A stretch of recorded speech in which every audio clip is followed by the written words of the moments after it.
Hello everybody and welcome. In this video I'm going to show you how to add and manage Google Assistant for your earbuds ANKER Liberty 3 Pro. You have to start by open Soundcore application. And right here you need to click at your device at the device list. Then scroll down and you need to find these controls and tap on it.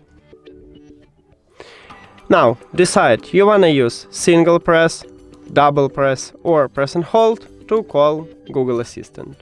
And after that decide I'm going to use single press and then decide you wanna use the left one or right one earbuds. I'm going to use the left one. Tap on it and then select Voice Assistant. Now go back, let's hide the application and let's test it. So if I press 2 times, I should call Google Assistant. Sorry. But yeah, as you can see, it worked. Also, if you set up Gemini, not Google Assistant, on your Android phone, you will call Gemini. That's it.